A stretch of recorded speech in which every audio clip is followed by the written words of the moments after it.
The fuck? There you go. Oh, I now know that we're being recorded. There you go.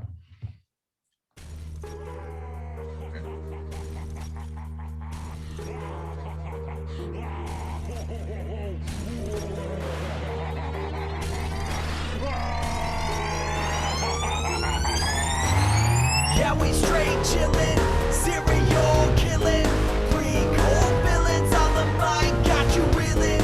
5-star rated from the floor to the ceiling. If you catch a 1-star, no time for feelings.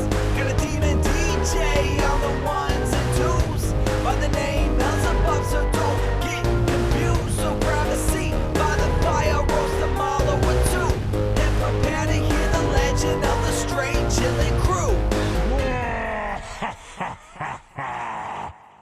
What up, nerds? Welcome to another silent but deadly episode of Straight Chilling, the weekly horror movie review show where you chill and we kill, slice, dice, and chop up yet another horror movie. My name's Bob. I'll be your host for this evening. This is episode number 321, recorded on Monday, May 31st, 2021. Tonight, we're going to be talking about the latest and greatest from John Krasinski himself, A Quiet Place Part 2. Before we get into it, let me introduce everyone else on the show tonight. First up, calling in from Washington, D.C., we got our boy, Randy Gandy G. Landy. What's up? Hello, gentlemen. Everybody, how's it going? We're going to ASMR this whole episode. How's it? What's going on, everybody? I have nothing more to add to that bit. I'm abandoning it, and we're moving on. Let us continue. Last but not least, calling in from my immediate left, we got our boy Soju. What's up, man? What up, it's your boy?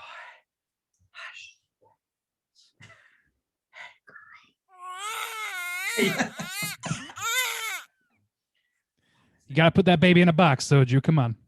It's that Yin Yang Twin song. The whisper just song. whisper the whole time. Well, Any of the lyrics. I think it's wait till you see my screenplay. Hey, girl. Wait till you see that screen. That's what Krasinski said. that's too. the Damon His- approach. His lovely wife, Emily Blunt. Wait till you see my screenplay. Whoa. Got her riled up. I mean, she got a twofer out of it.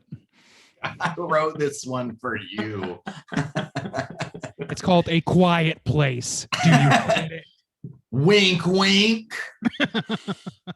Oh, boys, we are Just back in cast- the theaters. It feels nice. It feels right to be in the theaters again. Safely, of course. Safely. Yep. I was in a Proceed- bubble. Proceed with caution. Rain- Rolled your ass down there. It's our Oh, yeah. bubble boy. He's I got a zorbed my ass down. big Straight Chilling logo on the side. Like, hey, is that Roland Randy from Straight Chilling? Rolling around. Rolling Randy. That's what You they call spot me him, around tag these him on parts. Instagram. You've got a boombox with Limp Bizkit playing. Rolling, rolling, rolling. I feel like it would take 1 minute for me to be pushed into a gutter or some shit by some local youths. I mean, I hope that's what so. I would do. Some Utes, some local Utes. Local youths. Gentlemen, before we dive into the main event, let's tackle some housekeeping real quick. Here is your very final reminder. There's like 3 or 4 hours left to vote on our June poll pick, which is currently posted on our Patreon website. If you support us at the $5 level or above, you get the chance to vote on a movie we're talking about this June. The theme for June's vehicular manslaughter. 3 movies to vote between are Christine, Joyride, and Rubber. Oh, Bob, how are those numbers looking in the final hours? You know, they are just a flipping and a flopping, dude. Uh-oh. It's been going back and forth between Rubber and Christine. Right now, Rubber is in the lead yet again, just by a Oh. single Oh, man. vote. So we're getting down the wire. We'll see who is the victor and what we're going to be talking about this June. It's been back and forth. Joyride, unfortunately, fell off, but it was pretty close for a while. It was, yeah. I mean, even those two, it's like they're very different movies. It's Yeah. interesting how close that Very. is. Yeah. Mhm. And of course, starting tomorrow, there will be a new poll posted on our Patreon website. Ooh, what's it gonna be? I didn't read what you typed up, Randy. So why don't you tell us? Because I don't want to say it wrong. Oh my God. Randy, What did you what label is it? the next Rob, poll? why don't you subscribe to my fucking Twitter so you know that it's hot blood summer around these parts? Hot blood. I'm actually summer. pretty excited about this one. We landed on this Mhm. one, and the 3 movies that we picked were I Know What You Did Last Summer, Yup. Jaws, Yep. Independence Day. Yeah. Yeah, so even though we'll probably cast a little after 4th of July, definitely all summer 4th of July themes going on 4th there. of July.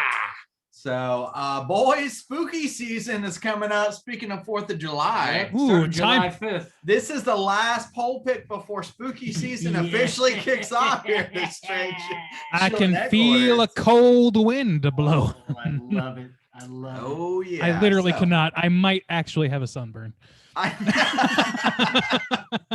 You must have walked to your mailbox then. Yeah, oh yeah. That's true. That's It some doesn't shade. take much, Lord knows. That's more shade than Randy got when he was walking to his mailbox. That's Tell you what. exactly right.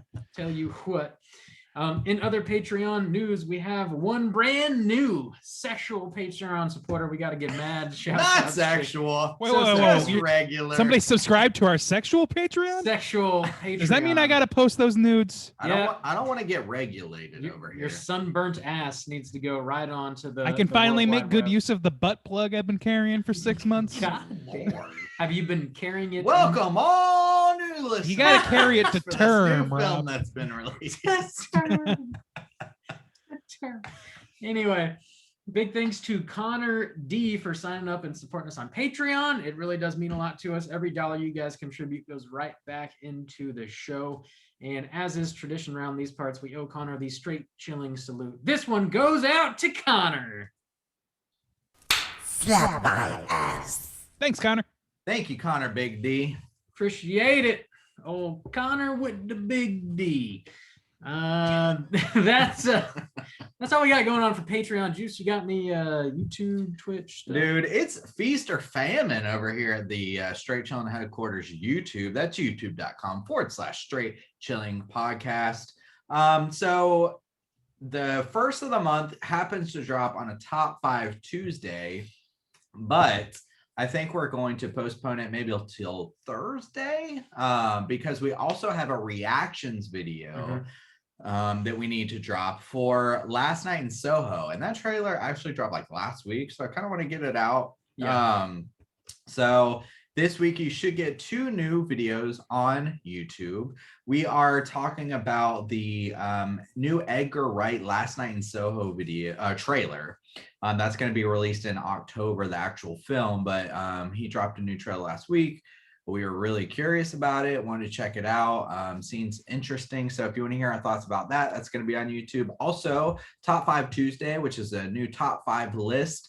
Since we did a mini cast on Spiral, I decided to talk about top 5 Saw traps. Nice. That's a good list. Did you have to review all of them? Oh, I went through all of them. Oh my god. Did you really Poor go son through of a every bitch. single I have seen all the Saw films, True, and yeah. I went back and like refreshed on like Damn, every dude. single trap that occurred. But you didn't Um, watch every film again. I did not watch every film again. Well, at least thank God Bless- for that. Bless your soul. I did a refresher. So that's going to be dropping top 5 Thursday this week. Nice. So on top of like the behind the scenes and the cast that's coming out this week. So yeah, Yeah. some new stuff. And I'm popping. also going to be dropping another mini cast some point later this week. We've got a few in the bag. I'm not sure exactly which one I'm going to drop yet, but if you do support us on Patreon, you get exclusive access to bonus content. I think we're pushing somewhere around like 40 bonus episodes already, and we release them constantly throughout the pushing year. Not quite, my dog. Not quite yet. But we'll be dropping another mini cast to our Patreon supporters later this week as well. So there's plenty of straight chilling content coming at you. Oh yeah. Last but not least, big thanks to everybody that hung out with us this past Friday for our Joe Bob live watch party. He showed Train to Busan and Spookies, which wow, Spookies. wow, those are Yeah, some, let me call this out a scotch Wow. because the description. I was here with Bob. Unfortunately, I wasn't on the chat, but Spookies. I was here with Bob when they dropped Train to Busan. I was super excited, Uh-huh. a little like nostalgic. Now it's like all these little like Korean things going So on. you're talking about the hints that Joe Bob put out? Yeah, Joe Bob was like, I was like, Bob, what do you think Joe Bob's gonna drop? And he read me the description, like the hints that he drops, and it was like it's cosmic horror that like that like nails one script and like confuses the other or something. And I was like, how is Train to Busan? I don't know what Spookies is, but how is Train to Busan in any way considered cosmic horror? I don't know, man. Honestly, couldn't explain it. What is that old coot up to? What's Is he he losing doing? his mind? I don't think that Joe Bob has any desire for anyone to guess correctly. I think that's the goal. I guess. Yeah, but, I I mean, mean, pretty like that's vague. just so incorrect. I mean, Anyways, clearly people love guessing anyway, so whatever. Yeah. it's fun. Thanks for everybody that hung out this past Friday. If you are interested in joining us for this coming Friday, I think we've got 3 weeks left. Joe Bob shows a double feature every Friday at 9 p.m. Eastern Standard Time, and we post a link to join our live watch party on Zoom to all of our social media accounts just before showtime on Friday. So keep an eye out for that if you'd like to join in on the watch party. I think that's all we got for our housekeeping. Our houses are collectively clean. This house is clean. And without further ado, let's talk about the main event, Quiet Place Part 2. We're kicking it off with the back of the box. What's on the back of the box?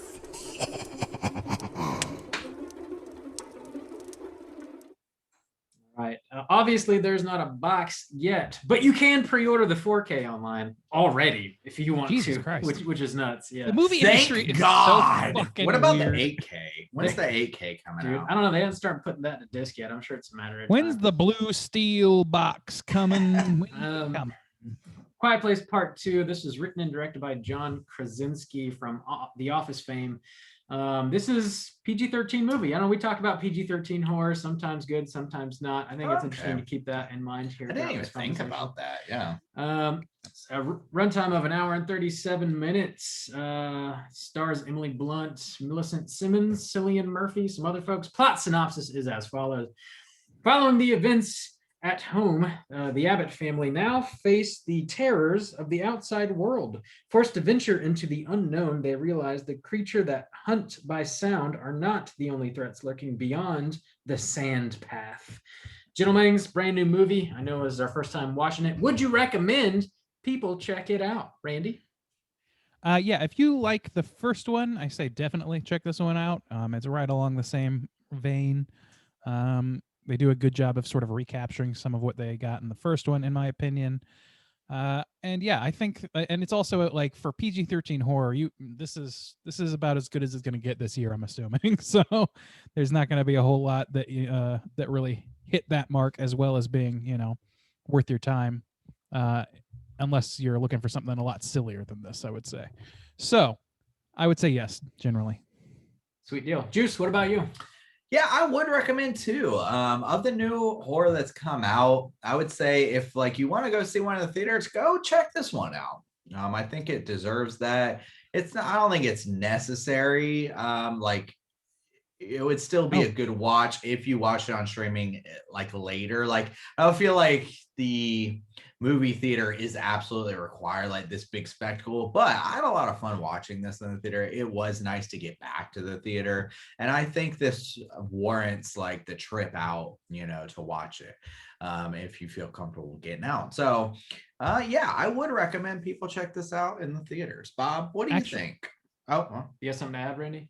Yeah, I was just gonna say I actually might disagree and say that this movie is, like the first one, best actually suited for in theater viewing because it's so heavily centered on the surround sound. I guess it depends on the circumstances of your home theater or whatever. Yeah. I don't have a great one, so for me it would have been a lot. It was a lot more impactful because I could get full effect of like the Foley effects and things like that. That's fair. So, Yeah. All right, Bob, would you If you're recommend people comfortable. check this out in the theaters? I recommend checking it out. I wouldn't say run out of the theater to watch it necessarily, unless you just want to get out of the house, which is understandable. It's very much along the lines of the first movie. For me, it feels, Juice, you mentioned it's a little unnecessary of a sequel. I feel that pretty hard, to be honest with you, when I'm watching this. It's very much a middle movie too, so there's not much of a conclusion to this, which bothers me a little bit. Not a bad movie though. Do recommend watching it. I wouldn't necessarily say like run out to the theater for it though. For me, Get ready to be crucified, Bob. oh boy, Get him, Randy. get 'em. Yeah, it did feel good to be back in the theater though. I said it once, I'll say it many times. Which, to be fair, we were like in that same theater Mhm. 3 months ago to watch Saint Maud. Let's It's not about- kid ourselves. That's true. Yeah, That's true. yeah. I'm sitting here like, We- what? I actually like weirdly, I wound up in the exact same theater in the exact same, literally the same auditorium that I was in to watch the first Quiet Place, which is for me having Oh. traveled so much was Wow. pretty Nice. bananas. That is pretty wild. And there was a grand total of 11 people in like 100-person theater, so it Yeah, felt really that's nice. actually, I like that kind of right now. I know it's not going to last forever, and I don't like it necessarily for the sake of theater's health, but financially, but I like it as just like an experience. Yeah, I always like matinees anyway, so for me that's pretty much the ideal going rate Yeah. as long as COVID's not a concern, which for me fortunately is not. We are invincible. Right. Yeah, I'm a Either that- superhuman. I got a vaccine and now I can lift cars. I've seen him do it. Sounds like a pretty solid recommend from the Straight Chilling crew. Let's go ahead and drop that spoiler warning, and we're getting into the rest of the movie. Here we go.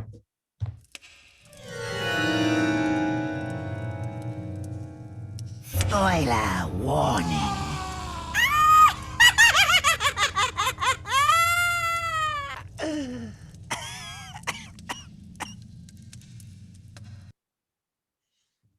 All right. I did not type up a plot synopsis. Oh Bob! my No God. plot synopsis. Rob, that's the only thing you do as far as I It's know. true. I It's guess as Juice far has to as carry the weight I know. again. I'm gonna tell you what happens in the movie. I just didn't write it down. Okay, so like Jim from The Office is like, oh, there's a sound boogin. A sound boogan. Yeah. Sound That's what- Boogans Part 3. I can't wait. I would watch the fuck out of a movie called Sound Boogans. There's a movie called Boogans. I haven't. I've watched it. Oh, really? Oh, I haven't seen it believe yet. that. Recommend or no? It's Tell me quick. yeah, I'd recommend it. Dear Okay. God, is it a DVD, Bob? Yeah, where is my Boogans? Dear I'm trying to- God. Dear God. Oh, my sweet DVD. Jesus baby Christ fucker. The Boogans. There it is, right there. Wait, is it blue or not? It's a blue. It's a blue Okay, Boogan. thank There is God. no escape. The There Boogan. is a slip. There is no Blue Boogans escape. matter, boys. God damn it. Damn it. Blue. This movie. New T-shirt from Straight Chilling coming. No. No, there is not. a Outright new refuse. t-shirt From Straight Chilling. It's not gonna say that. It'll say it's 69 me to death. I don't know. Yeah, 69 to death. that is significantly higher on the ladder of possibility. Guess I'll just have to be my hand-drawn art. Okay. Yeah, Wow. you know what? Release it under your own name, please. Gay Soju chillin', here we apparel. go. Gay Chilling. That's right. Spinoff Stains apparel. That sends a wrong message, I guess. Stained apparel. This movie pretty much picks up right where the last one left off. We're with the Abbott family. They're living out in the middle of nowhere. Daddy Krasinski sacrifices himself to save his kids' lives at the end of the first movie. And they're trying to figure out how to carry on with their lives. They decide to follow the path towards a burning fire that they see in the distance to try and link up with some other survivors. And along the way, they come across Cillian Murphy. He's got a little compound and exactly That's some my sort of Cillian Murphy bump. he's a silly Murphy. Some sort of like factory he's living in. There's like a big basement in it. It's like a granary or something. Yeah, something like that. So they come across him. They end up crashing with him for a little while. They've got a newborn child with them that they're carrying in this sort of soundproof case with a little O2 canister strapped to the baby's face so that he can breathe.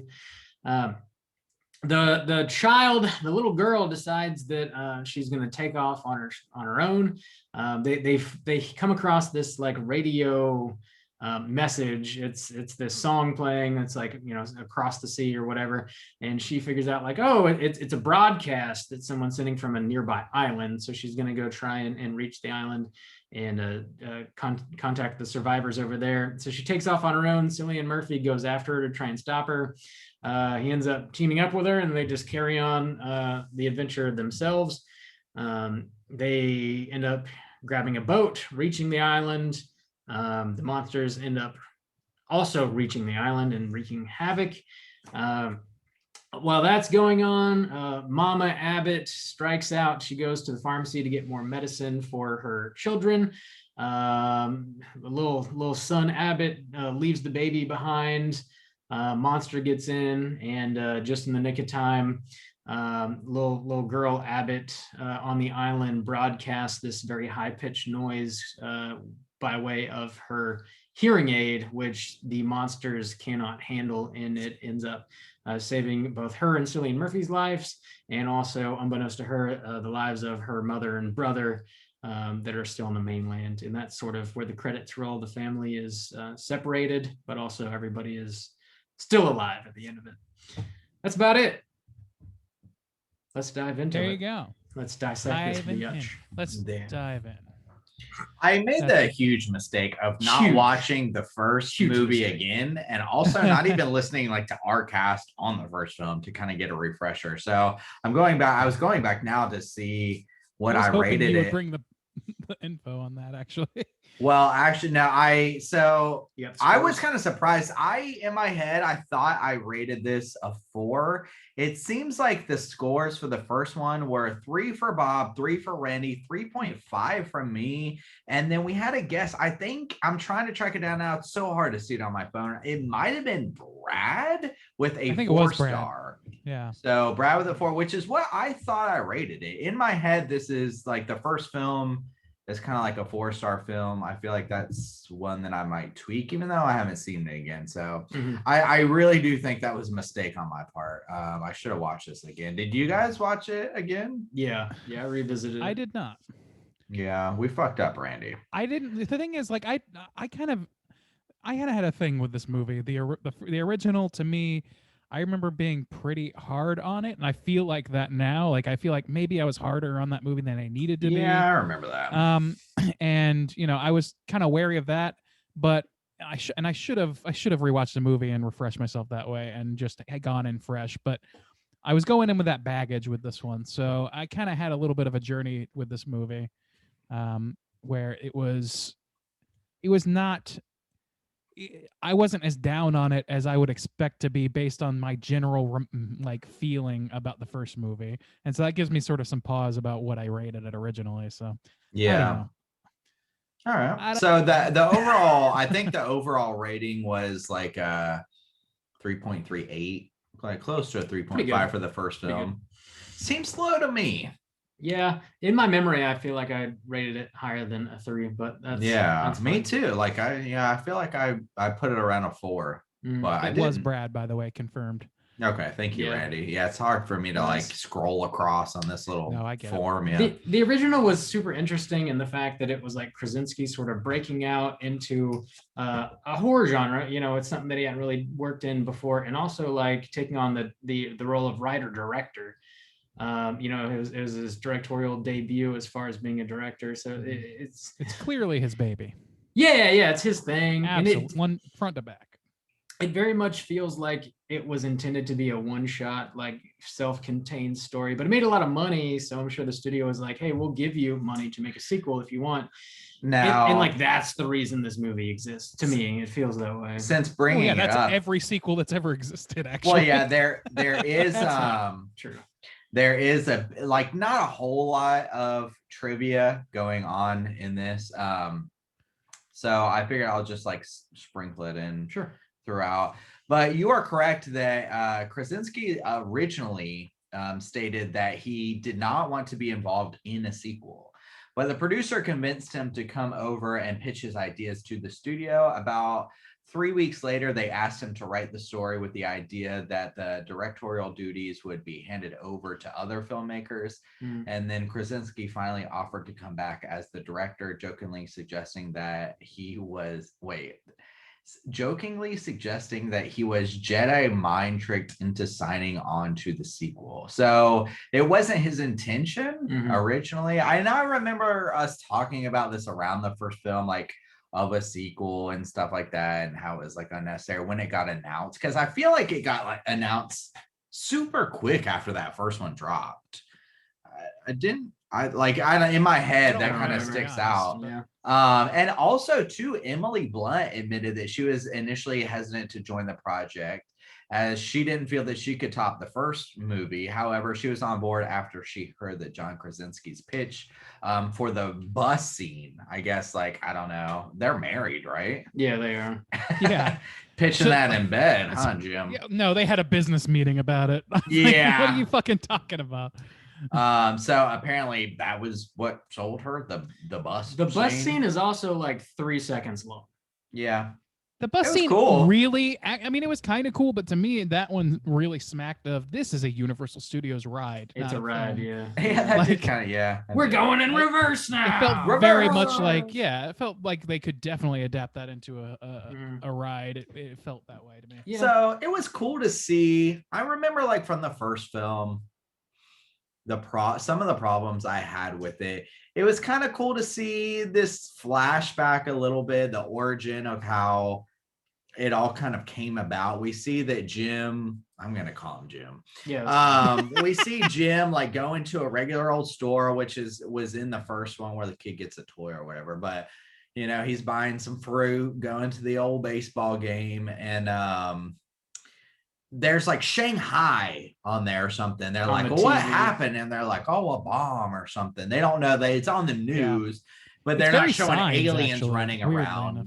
And then from the baseball game, we see something like coming into the Earth's atmosphere. And then just like moments later, there are aliens swarming this town. So the implication they get, they're kind of building out this world, this type of situation. The implication I got was that this was almost, it wasn't necessarily an accident. It's an invasion. Yeah, it's some Yeah. sort of invasion, because if they That's a were good just thought, on actually.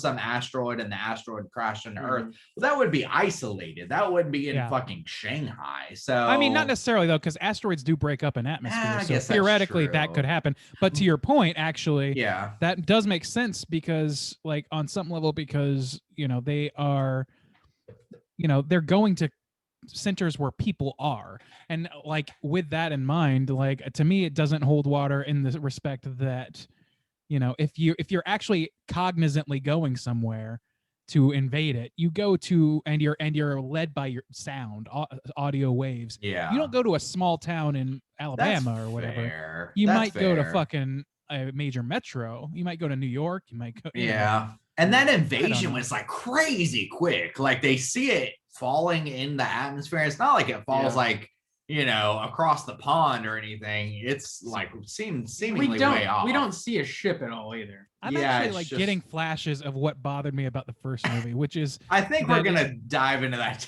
territory. okay. Well, I don't want to interrupt you. I'm sorry. Go ahead. No. I mean, as a group. Oh, okay. Yeah, because like the first one, the big one for me, and I think this wasn't a problem so much for you guys, if I remember right, but I think Brad might have agreed with me on this, is like there was something about like there was a nail in the floorboard that caused Yeah. all the havoc at the end game. And to me, it just felt like, I remember being like, for whatever reason, I don't remember the specifics of it. I was like, this isn't realistic because of X. And I was like, this movie hinges everything on its lore and its need to, because of X, Y, because of A, B, and that sort of thing, following a train of logic. If it doesn't, if it puts everything into that basket and then sort of like just rubber stamps a few things and just kind of like lets it go without, like, it's harder to overlook things that don't make like logical internal logic sense with the movie when the movie takes its lore so seriously and its rules so seriously. So that was kind of my problem with the last movie, and this movie has shades of that, I will say. Yeah, it does. I even thinking about that, you're right that Why would this invade if it's an invasion? And that's the thing, is it leaves it so open and loose, which I kind of like. There's no like info dump about what all is going on, and I appreciate that. But also, too, in this world building, I remember from the first one there were flaws, and I'm going to talk more about in this film, because I feel like no matter what happens in any of these films, it cannot reach a 5-star film for me, because there are internal problems that like go down to the basic core of the lore, Like the logic of it. yeah, the overall logic of it. And you're right, it does seem to kind of seep into this film as well, again, of like, okay, you want to give these implications, you don't want to give it all away, but you want to show us these visuals. And I enjoyed the opening scene of like seeing the invasion, but then again, once you start to pick it apart, it's like, okay, why did you have to make it Shanghai? You could have made it Atlanta, Georgia, and then you could have at least been like, well, that's close enough away. But that really does imply like a worldwide takeover.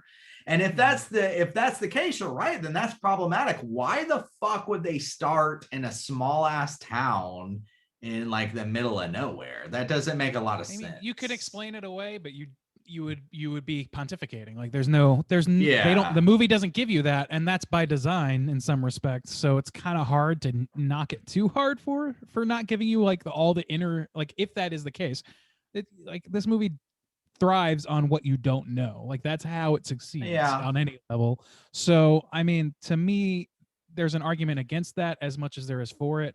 But you're right, like it sticks in your craw though, because the rules and the logic of what's happening are the source of all tension. It's not between the characters so much. It's not, all the characters in these movies are loving people that are generally like, it's how to survive in each other's corner. Even the like the little monster people, the cannibals, I thought this movie, the cannibals or whatever, they do nothing specific with them. They leave it up to your imagination. And to me, like, I was like, this is a missed opportunity, because this is their chance. Yes. And I know it's a PG-13 movie, but this is your chance to make a counterpoint to Walking Dead and every zombie movie that's come out in the last 10 years. It even says like, as much in the synopsis on IMDb that I read. It's like the monsters aren't the only thing to be worried about, but like we barely get a taste of like the other human life that are around. Cillian Murphy's character is even like, the humans that are left aren't worth saving, and like, he was like, you don't know what's out there, what's going on. And it almost feels like a tease for most of the other characters we meet are worth saving. They're actually pretty nice, except for like the 3 to 5 shitholes that are together, but are like weirdly diseased and shit, like, and it's unexplained as well. I will say though, I took that, just a quick point to that, I took that as they were kind of starving. That maybe, yeah. But one thing that I do appreciate though, to counterpoint that, and I feel like this came up a lot in the first film, where it's like these positives, the counterpointed with immediate negatives. I feel like it's going to come up a lot. But one thing to counterpoint that I personally appreciated in this sequel that does feel like it's definitely not essential. I wasn't clamoring for a sequel to this, but getting a sequel and going to watch it and like thinking like, hey, that's a pretty good film. One thing that I appreciated about it as a sequel is it didn't feel the need to make this world like so much bigger. It wasn't Terminator 2 where there's a new monster and it's bigger and it's badder than before, and it's like an evolved version and it's so much more. It's like they kept it still pretty low key. They kept it like true to its seemingly like nature, like, it's not like all of a sudden the world that we're in the second film is so much bigger or more dangerous, or there's a new threat or anything. It's like, they don't do the advanced zombies or whatever. It's keeping it Super Saiyan 2. I appreciate they're that, learning though, because a lot of times with the whole mentality, but like behind a sequel is we got to make it bigger, we got to make it better, we got to make the monsters like and 10 they kept times it a small shit. story, like even character count wise, there's not a lot of characters on this. The most you get is you get the cannibals, and then you also get on the other side of the fence, you get the which I guess would be the counterpoint to The Walking Dead, which is the successfully thriving Island community Squad. Islanders, Yeah. who like I have problems with that as well. Just like I don't know the lead guy there or whatever, some of the decisions he has, like the way he dies, he goes out really stupidly. And Yeah. it just Yeah. gets stuck in my craw a little bit. Like he's like, okay, he knows enough to draw this thing away by driving his car real fast, honking the horn. He's driving to this radio station so they can enact their plan and potentially stop this thing from hurting people. Yeah. And when he gets there, he stands with his back to an open fucking door and says, I think I got to go back for my family. Maybe I should go back. It's like you were standing there too Yeah. long, and obviously this is what's going to happen to you. Like this is you're suddenly turning stupid, and like there's like I don't know, there's some emotional argument could be made that he was acting emotionally and panicking or whatever. But it just seems like they just redshirted this dude who they kind of posited as like, I don't know, a bigger role to me than what. Yeah, they it's like, ended up and giving also out. like a survivor, they have this community, it's Yeah. on the island and stuff. So you think like, oh, but also too, you could counterpoint that with they've been isolated from the incident. They immediately saw that the creatures couldn't swim.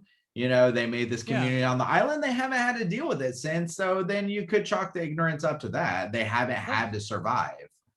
I don't know. Maybe this is because they were afraid of the cannibals, but I got to think that early on, what the guy describes is they had 12 ships lined up and there were only 2 that got off or whatever to go to this island once they realized this, because people were panicking and trying to jump to the front of the line and freaking out. And that's an interesting, that's fine in and of itself on an individual level. But then they get there, and what they do is they set up a fucking radio station that they have to play fucking Frank Sinatra tunes as a code to get the right people, I guess, there. And there's people starving and dying and eating each other around a bunch of boats, and they haven't figured out that these things can't swim yet. They've been there over almost 2 years at this point. That's They a never fair see- critique. I don't yeah. know. Like that Also, doesn't like, make sense. why to me. wouldn't they record a legitimate message? That's what I instead of didn't. playing a cryptic I song? Right, didn't exactly. think That's about that both of until those you things. just said that, and then as They soon as could you have been said, it, I like, was like, they yeah, can't why- swim, find an island. Just say that Yeah, on repeat. yeah. Yeah. Head to water. I I honestly, figured out the code because I'm Willy fucking Wonka. I kind of wish that we would have seen more of the like other people that have survived. Like the family core is definitely pulling us through the story here. It's about the family. That's the story that's being told. But like nothing has really changed within the family from the first movie, other than Krasinski like sacrificed himself. He's no longer part of the family. Yeah, they have replacement Diddy though. They just Yeah. they switched out Cillian Murphy with Jim. Yeah, Or no, basically. they got, I mean, they got a opposite, different whatever. white dude in place. they've got a baby that they have to keep alive, obviously, but yeah, that's not much different from keeping like the young ass kids alive from the first movie. They're so I mean, like, I just want to see more characters. I was more interested in like hearing Cillian Murphy's story. I wanted to hear more from like the creepy didn't hear cannibal that. community. Yeah, I mean, we heard about how his family died, basically. But- We pieced together some stuff. But Yeah, yeah, you're right. I wanted it to was see, very like- light. I want to see how the cannibals live. Like, what if they captured one of the kids and like you got to go save the kids from the cannibal like community? Like, how do they live? I just want to see more of that, because like the island community was like interesting because they were segregated and sort of like oblivious, but also like they're just living normally. So it's not like Yeah. crazy. They're just living life. I'm you know? gonna disagree a little bit in that I don't feel like the super need to see the cannibal people, Yeah. because agree. pretty much in most zombie films that you do that aren't immediate, like Mhm. that's what you get. I mean, you get this isn't a new idea. You get people No. who are struggling to survive and they live in shambles and their clothes are all fucked up and their minds are starting to go and their moral compass is pretty much like disintegrated. Like, I don't need a lot of imagination to, kind We've of s- like see what these people are doing. So I disagree. I don't there's- want this film to go into a cannibal camp. There's potential there necessary. to not just be like everything we've seen before, though. Right. There is No, and that's the potential, thing. yeah, but I just The thing is, assumed that they it wouldn't introduced be. them just enough to where it's like they could do that, but instead they just make them really pacified versions of everything we've seen on Walking Dead for 10 years. True. Yeah, it feels very Walking Dead. You know, for sure. and that's the thing is like if you want to enter the Walking Dead realm of okay, man is the real enemy, that's fine, and that's Mhm. actually that makes a logical kind of sense for the kind of movie that you're making. But Sure. you need to sure. have more to say about it than you just have to outwit them, and then turns out there's a bunch of yuppies across the island. Like, Yeah, I agree. don't know. There needs to be more to it, or I wish there was more you're to gonna it. have something to it 'Cause- besides just or just a trial to go through. That's it. Yeah, this movie is just like it's a trail movie. It's like we start at the beginning of the trail, we walk to the end of the trail, and then we're sort of separated, and that's it. There's no consequence to this movie. Nothing. Our characters are not different at the end of the movie as opposed to how they start at the beginning of the movie, other than they are separated. I will That's- say that honestly, that's about it. Yeah, I generally agree with that, and I think like the characters in both this movie and my memory of the last movie, as much as the actors are really great and Yeah, some of their yeah, they are. actions make a kind of sense, you're right. They don't have like so much of an arc. Nobody least evolves. nothing that's at least really. nothing that goes beyond what we would consider like just really basic screenwriting. Like, Yeah. okay, big sacrifice at the end of the first one. Makes sense. Dad sacrifices for the kids. Girl finds her strength. And that's at least kind of an Mm-hmm. Yeah. arc for her. But the rest of the family doesn't have much of an arc. They just kind of have shit happen to them. And in this movie, that's kind of doubled down on. Shit just kind of happens to these people. And they try and make some sort of emotional thing between the little girl and Cillian Murphy, but it does not play for me. I It don't know about doesn't. you guys. And also, like, whenever Cillian Murphy goes after the girl to like stop her, and then he has a change of heart and is like, you know what? I found a boat. Let's go ahead and carry on with your mission. I think it's a good idea. Why didn't they just like go back and get the other half of the crew and then do it? Like, Dude, And also, too, to be fair, when he's like, "I found a boat," they specifically describe it as it took like a certain amount of time to get there, which was like a day to get there. yeah, and it took 2 How days. did he find a boat within the morning hours and then get quick. back and then go there again? And it took a whole nother. I mean, they play it, and from the beginning of this series, this world, they play it pretty fast and loose with specific details, and that is something that I agree kind of like sticks in my craw, because if you do this world, it just like shows weak world building, I think. Well, everything hinges on that. It's like you don't think about these Yeah. things so hard when it's Reanimator because you're Yeah. interested in the bombastic nature of what's happening. In this movie, it's trying to be very grounded, and being grounded Mhm. means that you apply a certain level of reality to it that Yeah. this movie does not fully comport to, and the last one didn't either. So it like the raised edges, though small, are very noticeable. yeah, don't I know, will they don't say sand down those edges as hard as they should. there's a few sequences in this movie that build tension brilliantly, much like the Yeah. first one. Like just to give a solid positive to this movie, like the beginning of the movie where the kid gets his leg caught in a bear trap, and like they're making all this noise, he's screaming uncontrollably, he can't keep himself quiet, and the monsters are coming. You're like, oh my god, how are they going to get out of this situation? And they do. Another sequence where the stupid, like the little boy in this movie just keeps fucking up. He's fucking up a lot. Where he like sneaks out, and then the monster like hears him and comes in, and then he closes himself and the infant inside of the little like safe or Yeah. incinerator, whatever it is, and it actually gets locked in, and they're running out of oxygen. Like that's a tense fucking scene. Like how are they going to get out of it? Of course Yeah. they do, but there's just a lot of like really solid tension in this movie, and they build it really well. Yeah, and that tension is built on the logic of the monsters themselves. Yeah. But Mhm. and the thing is, like, the where things falter is always where they expand out from that. Like, this movie clearly started, the idea for this movie or these movies clearly started with, what if they're these monsters that hunt people based on sound? Sure. And like that's where everything branches out from. Everything is written backwards and forwards based on that. And the writing backwards part is trying to figure out, okay, how do they operate then in the world? Why are they here or whatever? Even if we aren't told that information, there's an internal logic being presented about that we are supposed to, there's a certain realism that they're going for. So Yeah. you Mhm. have to really comport to that if you want it to play. And it just doesn't. So like I think that was my big problem with the last one. And this one definitely has more of the same. Well, and that's the thing where I said that no, they can never make, and in my opinion, they can never make a movie in this franchise that would ever be a 5-star, because here's the thing about it. And part of it, you're right, they want it to be grounded, and they even root a lot, or this opening scene at least, in the real world as it exists. It's not apocalyptic yet. It's not after these things. It's like in the moment, what is happening and how do people react to them. So in this thing where almost immediately people start to sense that they hunt by sound, in a world like it's foolish to me to think, well, the result of that is then everybody is quiet so that they don't hear. It's like, no, you literally then turn on every sound available.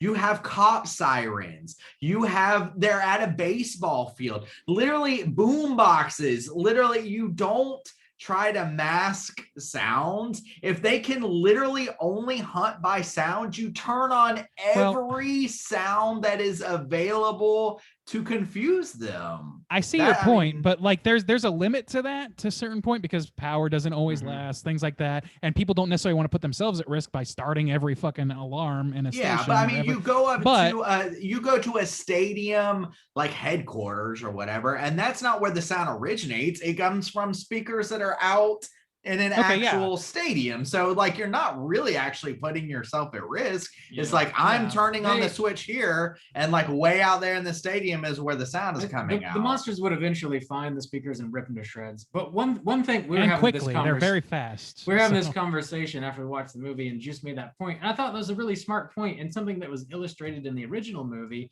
is when Krasinski takes his little boy out to the waterfall, and he's like, hey, you can scream, and they can't hear because the waterfall's louder than you.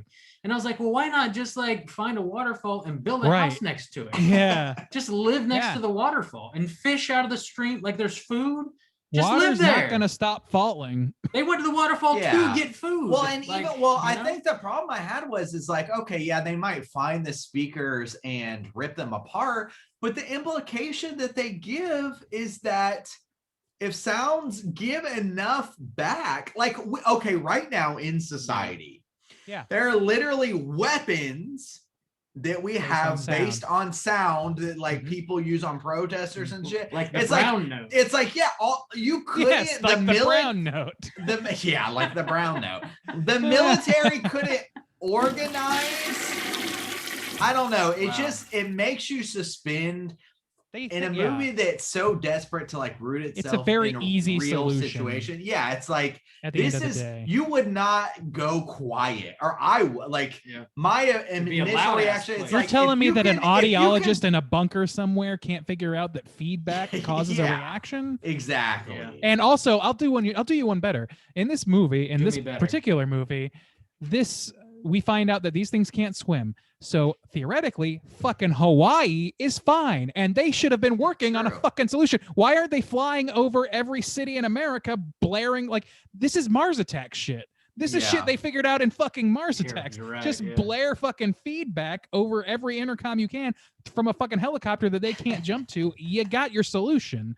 This is not this should have taken 2 months max. One comment I made. This is inspired by Mars Attack. One comment I made, I don't know if it's a negative or a positive, but it was something I like spoke out loud to Bob, is the monsters, I guess in both films, but in this one specifically, because we see a lot more of them, they just come in and wreck shit. They're not eating people. They're not like feeding. They just come in and like beat ass. Like they just fucking slam the fuck out of people and then just move along. I thought that shit was like kind of very destruction derby.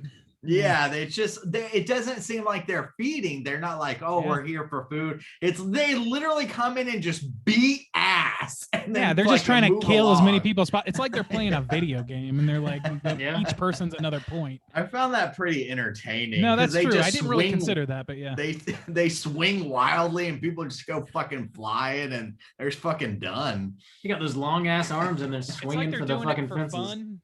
Yeah, or something. It kind of seems like that because they just bust and they're like, fuck you and fuck you and fuck you. There's and just a bunch of wild dogs just trying to like, tag as many people as possible. That was the problem too that I had with the first one. I didn't think about it as much in the second one because they kind of moved towards society. But it's like, okay, a thing of bottles falls at a factory, and that is enough noise to attract them. It's like, did they just kill every animal that exists in the world? Because I mean, even in Florida, like in the summertime, the amount of noise like crickets make, or like bugs and stuff, Cicadas? like those things, yes, Yeah. the cicadas and shit, like they would be losing their fucking mind trying to find where this noise source was. It's just like it takes amount of like it requires you to suspend belief more than you're willing to in a movie that's so grounded, I guess. And also, you've got like they just established in the first movie, and they didn't really discuss in this movie, but they also go after animals. So, like the whole ecology should be dying at this point. Like you don't have birds to carry seeds and propagate plants, which leads to like there's a circle of life shit stops functioning if you kill all the birds that are tweeting. You know, like I don't know. There's a bunch of like little things, and that's the thing is like this movie, and I'm just gonna reiterate. Twitter This is whole life, thing- says Randy. It's just like it doesn't make if you're gonna hinge your movie on the real like the very realistic idea, like try and make this as realistic as possible, and then have huge like logical fallacies in it. That's a problem. Mm. I mean, we saw that shit in Signs, and for the most part, people didn't really like just like gloss that, like, or at least not critics. They were like, yeah, well, I mean, this shouldn't be happening. They're coming to a place that's made all entirely of water. Why are they doing that? Like shit like that. We find that out later, but that's Also, one the thing. atmosphere. Yeah, exactly. bitches That's can't come to one thing, Florida. though. That's one thing. That is not fucking. This movie has like a dozen things that don't make sense about these things, how they function. And if you're gonna hinge your whole movie on how they function, and every amount of tension is built on how they function, and then it's a problem. It's a big problem for me. Did you all get like Jurassic Park vibes when you were watching this at all? Dude, the sound. I leaned over to you in the middle of the movie and I was like, dude, that sounds like Jurassic Park. There's one scene that is straight do. out of Jurassic Park in this movie. There's like, I don't know if it's a waterfall. I don't know. There's like a stream running down a mountain or something like that. And one of the creatures just like sticks its head straight out of it like a velociraptor does in Jurassic Park. Oh yeah. It's like straight out of Jurassic Park. Also, like the very end when they're in the radio station and they're like trying to quietly creep around. It's just very reminiscent to like the kids creeping around in Jurassic Park towards the end of the movie, like in the kitchen and the control room and shit like that. But I mean, in both movies, you're being hunted by a monster. So Sure. I mean, I don't think that it's cribbing necessarily, as it is just the logical extension of that scenario. Maybe Personally, The but like, sound, I mean, the I also sound definitely was like sounded it sounds like the Raptors. And Yeah. shit. Yeah. or even like I guess I think it didn't was pick the up on that. roar of the T. Something about it. I was Maybe like, the T-Rex. that legit sounds Yeah. like stolen from Jurassic. It legit did. I was like, holy No, fuck. yeah, it does. I agree. Yeah. With you. It sounds very, very similar. well, we've covered a lot of negatives. I do want to go over some positives because this is a movie this is a franchise that I feel like I was a little harsher to on the last episode, and I really banged on a lot of these same drums. Just banging them. So let's just Bang 'em banging these out. goddamn drums. But some positives. A One, knotted rope. okay, whatever you say. continue. One, Godzilla the Foley in this movie is great. And I would argue that the soundtrack is not my favorite, and it's a little bit, I don't know. What kinda did you rote. say was great? Fully. The Foley artistry, like the sound effects. Okay. I'm not Like familiar the with that audio term. mix. Oh, Foley artistry is like the people who make it sound like it's raining outside. and shit. Oh, okay. Okay, interesting. All right. I Yeah. really didn't know that term. Yeah, I think it was that, and they mixed it really well, and it like, Okay. all that worked. yeah. The acting for what the characters have to work with, very good. All the way, Yeah, again. Very good. Yeah. The CGI on the monsters, very good. I would Yeah, say it is. Mhm. Like for CGI boogans, they're pretty goddamn convincing. It Blue actually boogans. disturbs me when their heads like swirling around and like coming apart. I kind of It's an hate it. interesting design. I Yeah. Like the hate it. big I ass hate like eardrums or what, Yeah. like the bones that reverberate. Yeah, it looks pretty it. good. I don't like it. It fucks with my phobia a little bit. But They like more than that, kinda it look looks like- somewhat convincing. Like it looks Yeah, yeah, convincing yeah, yeah. enough to get into it. I'm not gonna lie. I guess this is kind of another negative. Don't lie. I really actually enjoy this film. I don't want to rail on it. Thank you, Randy, for bringing up positives. But again, the overall in this one, I was like, they kind of look like the Demogorgon from Oh yeah, Stranger we had that same Things. argument last time. I think. We Yeah. had that same Yeah. note. Yeah, It's definitely well. It's because it's got and both of those things look like seem like partners-in-law with the Cloverfield monster. So it's just kind of yeah, like that's fair. the Yeah. in way of monstering things now, where it's not. It has no eyes. It gets around some other way, or no visible eyes, really, not easily visible eyes, and it has like giant legs that bend the wrong way, probably 4, maybe more. Like. It's just kind of like these monsters are kind of coming out of the same factory. It feels like. Have And we I think covered Industrial Light and Magic Cloverfield? did this one. Yeah, we did. The I'm pretty sure we OG. did. Yeah, I We think definitely so. did Paradox and Yeah. Lane. Yeah. for Yeah. sure. Oh yeah. But I'd have to double check for Cloverfield original. But so yeah, I think you're right to say that they're similar. And I just kind of think maybe that's the style of monster we have now. I don't know how much I would attribute to cribbing more than cribbing more than stealing, I would say. Like Mhm. I don't know. But and also like in this case, I would say that I would argue that the monsters in this movie to me look more convincing than in any of the other ones we just mentioned. Yeah, like the believability and like tension between these monsters, I did think was legit. Like whenever they were coming, I felt like myself holding my breath, like oh far, or like when she's in the train and she can't hear it and they're there. Like Bob said before, there was real tension here, and the monsters played a lot into that. Like they're fast and they come in and they just wreck shit. There's not a whole lot of like planning around these things. They're obviously very strong in some capacity. Like even against just regular weapons, it's hard to trap them, it's hard to hurt them. And so they serve that purpose, I think, very well. And they do look good. They're just kind of like gray, like a dark gray color. So it's easy to make them look like believable. You don't have to do like a whole lot of CG behind it. And what's there like does look good and believable. So yeah, I agree.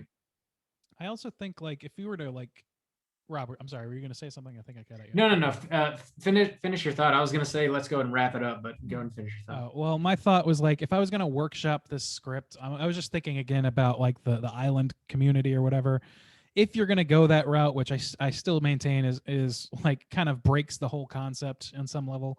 But if you are going to go that route, they set up some things again that I feel weren't fulfilled with this movie. Like the one that I'm thinking of specifically is Maddie, is that her name? Whatever, the girl. Sure. She is showing one of the children on this island how to attack one of these monsters. She shows them, oh, if you hold this thing up to a speaker, it'll make them fuck up. And you can see them having this conversation through gesture and miming, because the kid doesn't speak sign language or whatever. And I felt like in that moment, I was like, okay, so at some point this kid is going to make good use of that and come through in the clutch. They didn't do that. And I feel like if they wanted to give this movie an emotional core, if they really wanted to go hard on the emotional thing of this movie, have Cillian Murphy at least. Cillian Murphy? That's right, isn't it? Yeah. Okay, sorry, I'm breaking. My brain's broke. Anyway, yeah, Cillian Murphy or the girl die trying to make this happen and have the little boy complete the mission. Something like that. Like, I don't know. I feel like this movie is lacking an emotional center, which is I weird agree, yeah. because I really like because of the performances that like none of the characters really act very logically to me.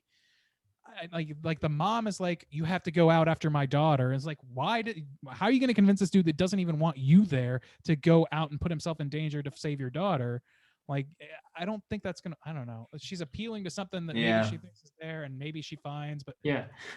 He doesn't want to go at all, but then gets there we don't and have says any like, reason. we're going to finish your mission, kid. Well, and that was another thing they had to add in this intro scene to introduce the character of Cillian Murphy to make sense.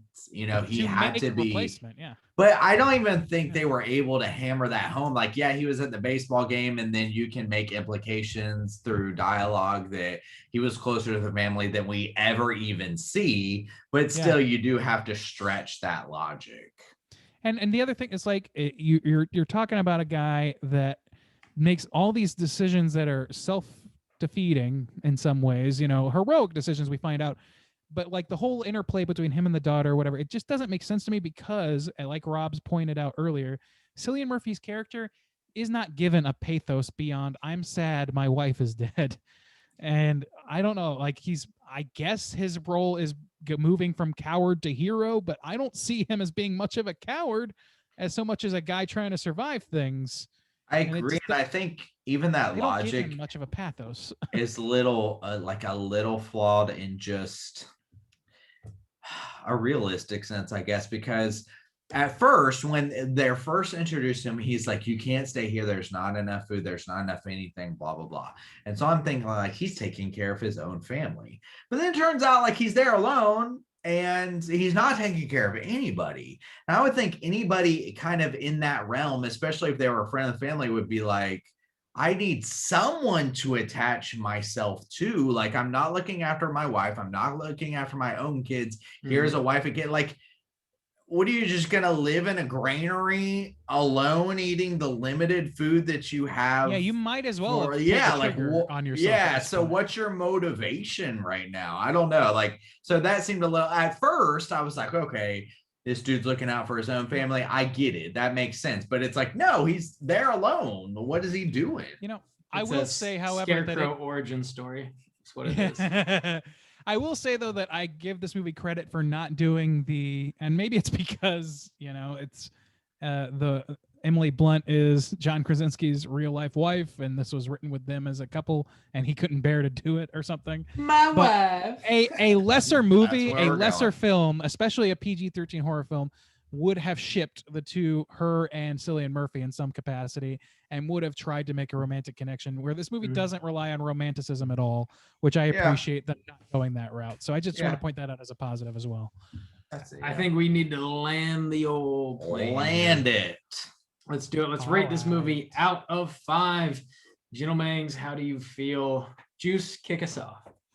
Yeah, I had a pretty solid idea about where I wanted to rate this coming in. I don't think it's been faltered much.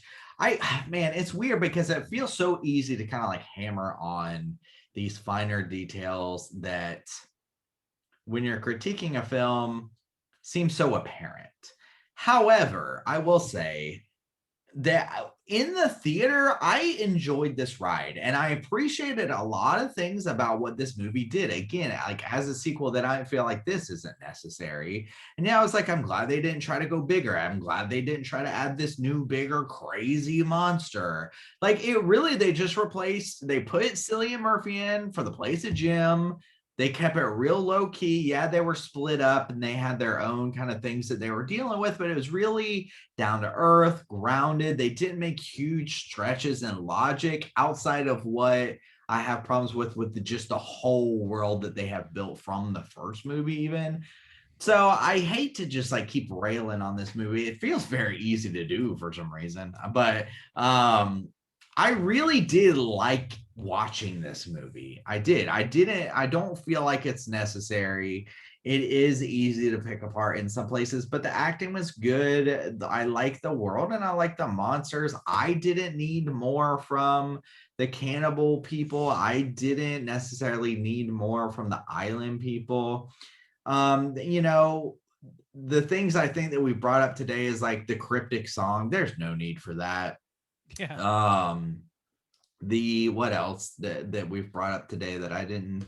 Well, the island nation that somehow Japan isn't. Yeah, I guess the idea like New Zealand should be fine, Japan should be fine, Hawaii Anywhere should be that they didn't fine. have something crash into the earth. Yeah, the Bahamas. Should be Yeah. fine. So also the idea of like it's a small town. Why the fuck would they invade there immediately? So I mean, those are some things I didn't necessarily consider. I still like the idea of the monsters. I can see where there's a conflict in making this movie. So you have this idea and it's pretty solid. Like, yeah, they're these monsters. They have this simplistic look. They're just out there hunting. We don't know why. We can't talk with them. We can't communicate with them. They're just fucking our shit. So like, I get that, but then they just don't do enough to insulate themselves from these critiques. That being said, I thought I rated the other one higher than I did. at 4. I in my mind I had rated it a 4. I plan on coming in on this movie at a 3.5, and I think I'm just gonna stick with that. I don't necessarily like it as much as the original. I think Jim was just better, and like the family kind of surviving was kind of a better idea, and having the baby and stuff like that. But I feel like it's pretty consistent at least.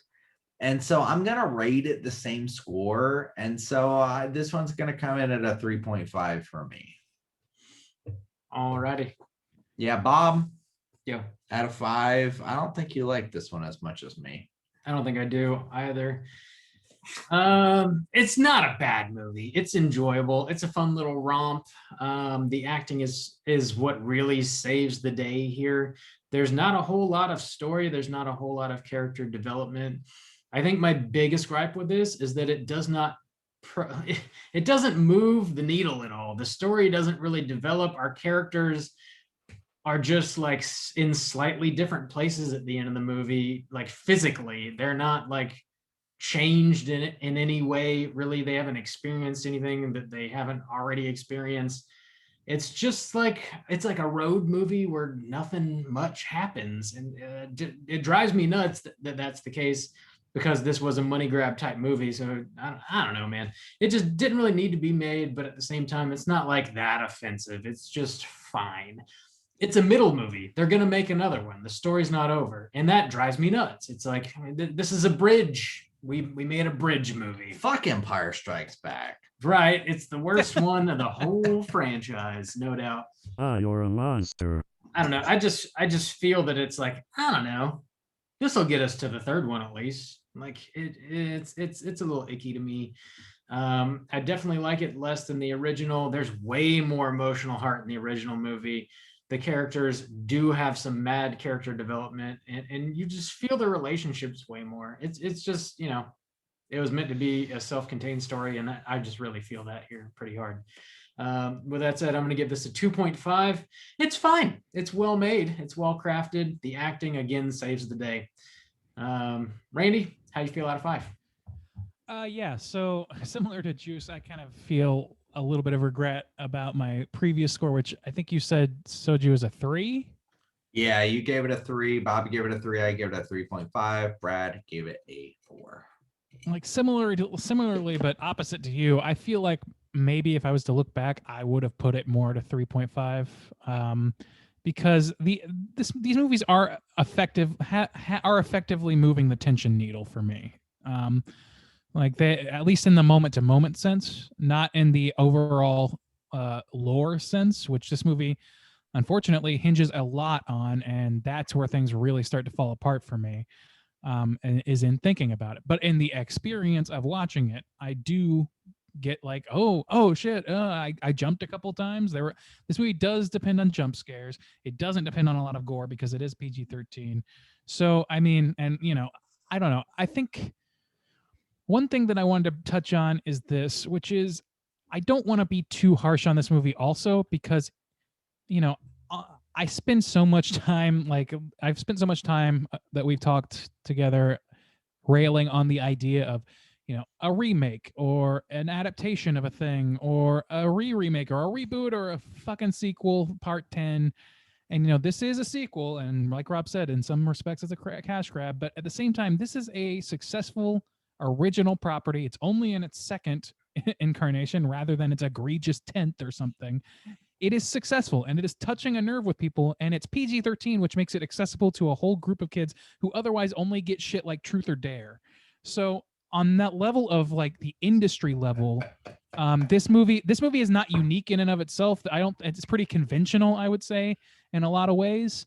But the one way it's not conventional is that it does not conform to what a standard horror PG-13 romp would be. It's not aimed at teeny boppers. It's aimed at anybody who cares about their family in some respect, and generally middle America type people. Bob.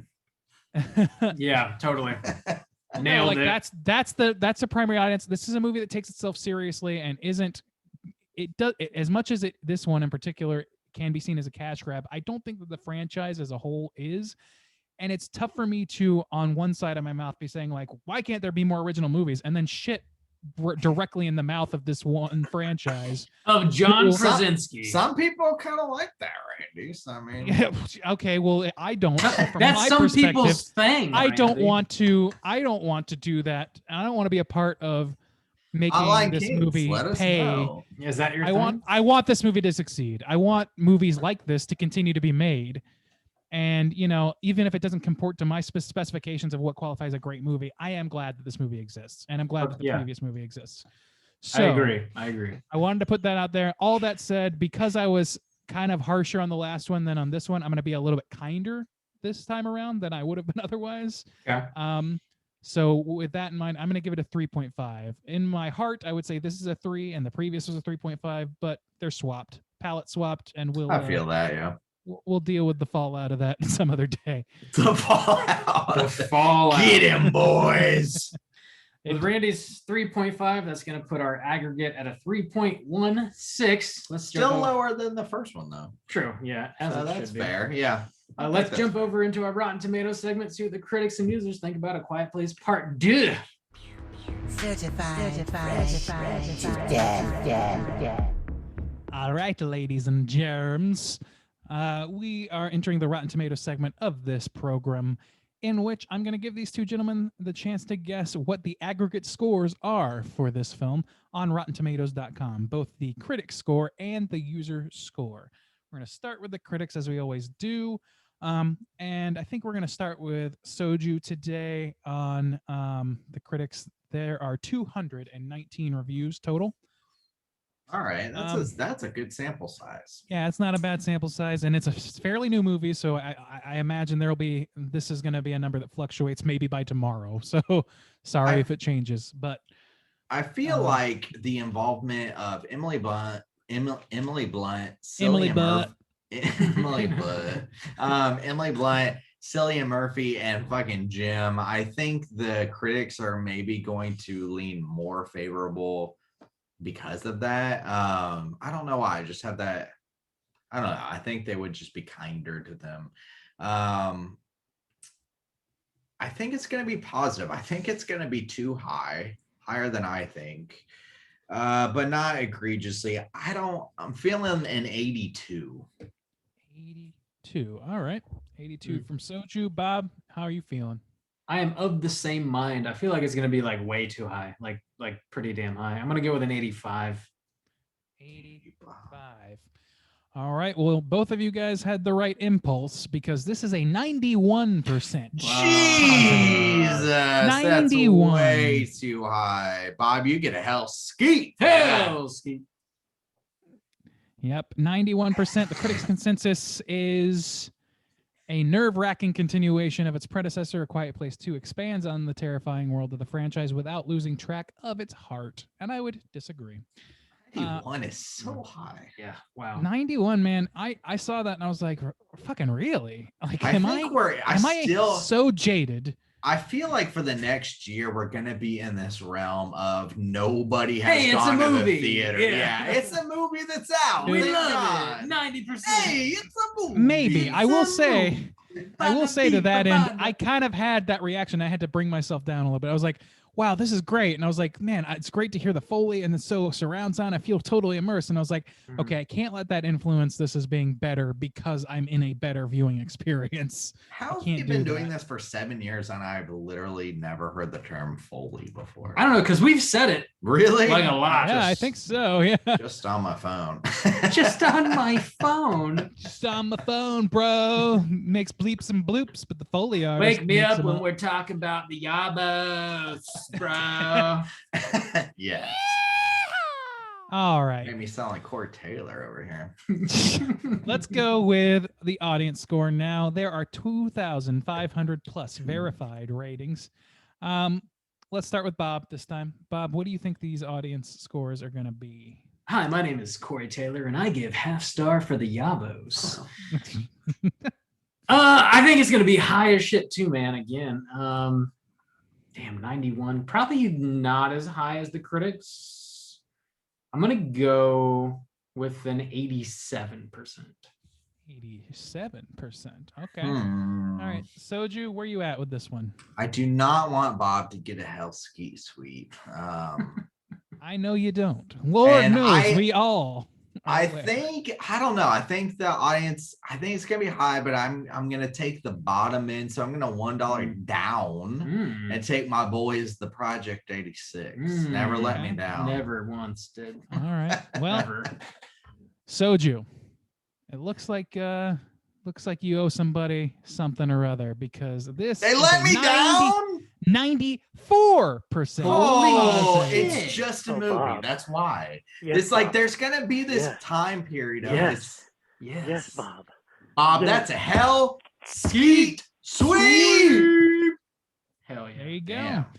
I like your hat. I like your hat. Nobody's wearing so a hat. I guess we're not men of people or critics in this one. We're just a bunch of crotchety old I fucks. legit think guess. it's a just a movie kind of thing. I think just a movie. I think any movie that we've covered this year, Kong versus Godzilla, I think anyone that's come out this year has been significantly higher than we even thought it could be. I think it's I disagree with some of that, but like, yeah, with this movie, it's definitely higher. And I think that part of that is just that this movie, the last movie did so well that for, at least for users, I mean, last movie did so well that people are already invested in this. They liked seeing that John Krasinski was back in it. They gave all the crowd pleasing moments, I think, for people that aren't, dissecting like we're dissecting. Yeah. And, to some extent, there's some value to that, but I also think that there's having people back in theaters might be moving the needle a little bit, but I don't think it's going to move it like 15%. I think what's doing that is how recent this movie is. Like, it just came out. I think that it's going to temper out in the coming weeks on RottenTomatoes.com. These movies have kind of knee-jerk reaction scores a lot of the time, so At a lot the of times end of you'll the see year, 100% of Rotten Tomatoes, and by the next day, it's not. at the end of the year, we can do a look back and see like where are they now and compare and contrast. Yeah, that's a good idea, actually. Don't commit me to anything, Bob. I'm committing you to a lot. Oh, you're written down. It's written in ink. I'll give a top 10. I'm not committing to more than that. Whatever, dog. Cool. So yeah, that's our Rotten Tomatoes seg. Thank you, Randy, for the seg. Next up, we're going hunting. Let's talk Cooter of the Week. Straight chillin'. Cooter of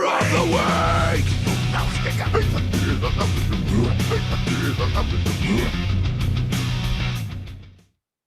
Juice, what's a Cooter and why are we hunting them? Thanks for asking, Bob. Cooter is a character type and a straight chillin' exclusive. Cooter must hit 3 of these 5 points to be considered a Cooter. We want the Cooter with the most points. What are the 5 points? The 5 points are manipulation, smug arrogance, sexual deviance, overall looking attire, and overall patheticness. Boys, who are we taking to Cooter Court this week? There's not a lot of options in this movie. Yeah, Everybody's pretty much on That the little up and up, baby's huh? real cootery. Who is? That little the baby. infant.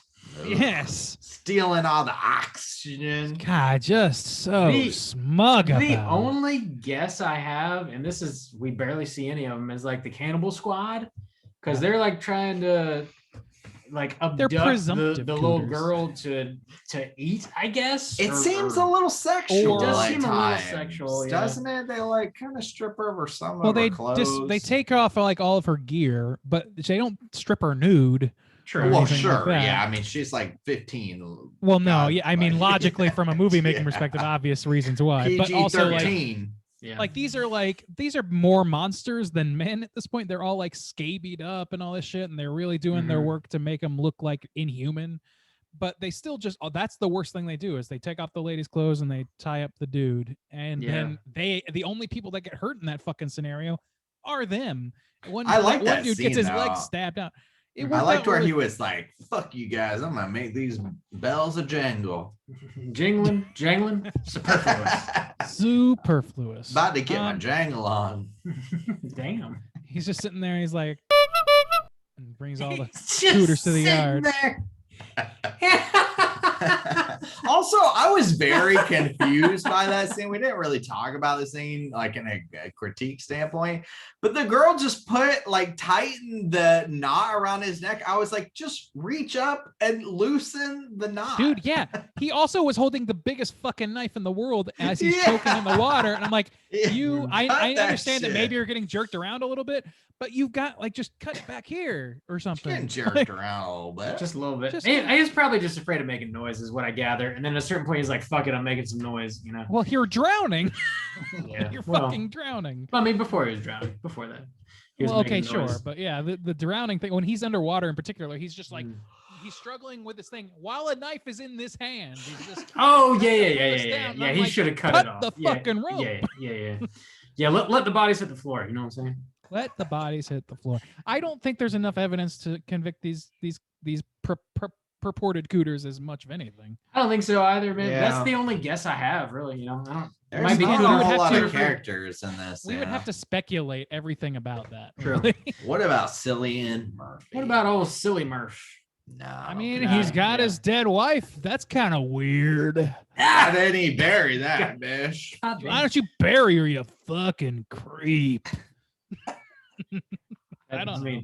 That, he's fine. It's fine. Yeah, he's a he's fucking. fine. He's a broken man. It makes sense. He sleeps with a corpse. It's fine. It's fine. I mean, Well, does he sleep pathetic, there? bro. Is that? Probably. I guess he don't know. sleeps adjacent to that or something. I don't know. Probably. I don't know. Oh well. Let's yeah. just assume yes. I think it's a cooter free movie. It's PG-13. Cooter free. Yeah, There are no cooters in PG. officially cooter for real. That's not true. I shouldn't have said I that. don't think that's quite true. Yeah, it's not. They're cooters in PG movies, for crying out loud. That's definitely true. I've seen Mrs. Doubtfire. I've seen Home Alone Part 2, so there's definitely cooters in that movie. Oh yeah, Rob Schneider's in it. So That dude is a built-in cooter. built in.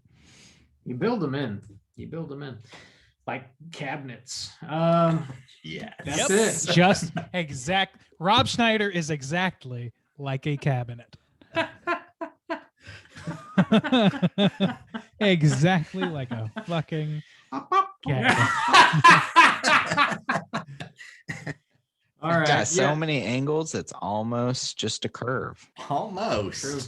All right, we're close. we're cooter free this week. Let's go and let our hair down. Getting into the social hour. We're talking about what we've been watching this week. Hey gang, what you been watching?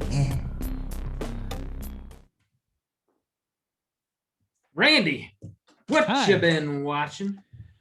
Well, I did actually get to watch a few things this week. Nothing, not a ton, but I watched. I began to watch The Wire season 2 with Becky, which, Nice. of course, maybe my favorite show of all time, just shy of Breaking Bad. Kind of still reaches that echelon for me, and it's like all seasons in that show. It's a great fucking season, and I'm enjoying it thoroughly for like the 7th time. I don't know what else to say beyond that. I'm only an episode in again, but every time I watch it, it's so fucking smart, that show. It's so smart. If you have not watched The Wire, please understand that I know that it's got a huge hype machine behind it, and I'm just playing into that, and it's probably falling on deaf ears if you haven't watched it already. But just know that it's a good fucking show. It's great. a I good love show. season It's 2 worth as your well, time. man. With Yeah, with I that, used that- to. What's that Right. dude's name? The wild ass guy that like shows his wiener Ziggy? at the bar. Ziggy. God, that dude. Yeah, something he's in else. fucking It Chapter 2. He is That's a much right, yeah. much more interesting character in this show, in my opinion. True. Yeah, anyway, so I think, I mean, if you haven't watched that show and you're defying it because the hype machine is too much behind it and you're afraid it won't live up to your expectations, just go in blank slate and just let it roll over you. Just be patient with it, and it'll give you rewards. It'll give you something. Just trust me on that. True. Based on, hold on, I'm waiting for Soju to put on his earphones. Hurry Waiting the fuck up, for Soju. There he is. Okay. Oh, really? It's my turn. No. No. I wanted to have you listen to this because on your Oh, recommendation, I sorry. watched Sons of Sam. Okay. How did you like it? I liked it quite a bit. I thought that shit was very Yeah. fucking interesting, and it was like, I don't know what to think about it. I don't know what my conclusion is about what the reality of that situation was. Yeah. like I'm a little split on it because the show really makes a very compelling case that like by middle of episode 4, I'm like, this is a pretty fucking rock solid case. I mean, Yeah. I feel like my perspective on what little I knew about this case Yeah. has been totally shifted, and maybe this is going to shake something loose or whatever. But by the end of the episode, I'm like, I don't know for sure now. Dude, and that's it. I did a mini episode on it. It hasn't dropped yet, but one of my things that I kind of point out in that talking about it is I was like, man, at the core of it, ultimately, I feel kind of bad for this guy because I think even after this documentary presents to these big crowd of people, I was in the same boat as you. It's like, yeah, I mean, because he would ultimately come out and be like, look at this evidence. And you could be like, yeah, there is evidence, and some of it's circumstantial and some of it, but ultimately, none of like, it's rock solid. None of it exactly. is none and of it's when, irrefutable. and he was so invested in it and so obsessed. By that second interview, he really did kind of start to come off as a crazy person. And at the core, I was like, I kind of just feel so bad for this guy because it was his life's work. Yeah. And at the end of the day, after all of this compelling evidence, and I feel like, yeah, that could be true, but also at the end of the day, like, okay, like, even if I was able to accept that it's 100% all true, it happened like decades before. And they already talked about how like the process had kind of disintegrated, and a lot of the people who he thinks were involved were dead anyway. So it's like, what are you gonna get out of it? Well, and the thing is, like, the other thing about it is that drove me nuts, which is the tie-in with the Satanic Panic and all that stuff, which obviously either unwittingly or not, yeah, like he definitely like put a burr in that particular boot, and so did Geraldo and all the fucking sensationalists that and made it definitely what it was, got way and out of hand. Way out of hand, to the point where people like lost their livelihoods, lost their jobs, went to jail, were put on death row for shit that was made up. That happened. So, but it was interesting. Yeah, but it's fascinating to see how one thing cascaded into another. It's a really compelling story. Even if I'm like just on the facts of it, even if I'm not sure those facts add up to the same conclusion as the investigator. I agree. So I really enjoyed that. Yeah, good. I'm glad you liked it. I liked it a lot too. And interestingly, they showed in that Satanic Panic van, this sort of leads into my next thing. They showed clips from a video that I had actually recently kind of watched on Red Letter Media's Best of the Worst series, where they randomly pick VHS tapes with just all kinds of crazy shit on it to watch and review from a filmmaking and just comedic perspective. And so, I really like random VHSs? More like they get sent like really bizarre VHSs, and they either put them on a wheel or they do some random game to make them watch it. It is, and they've watched some really horrible, both morally and craft-wise, horrible shit. And one of them was a supposed training video for police to spot satanic ritual shit, where the cops clearly spray painted their own like what do you call it? Anarchy, whatever. Pentagram. The pentagram, thank you. The pentagram, but they did it upside down and like and then they have a scene with a lady in a bikini, and there's a cop like over her, like, you can see on here there's little marks here, and they'll draw marks here, and it's just this lady on the bikini, and he's weirdly caressing her. It's very, very fucked up. Damn. And they make rightful fun of that shit. I know. The Satanic Panic is one of my favorite topics and one of the worst things that happen. That's what our straight chilling movie should be about.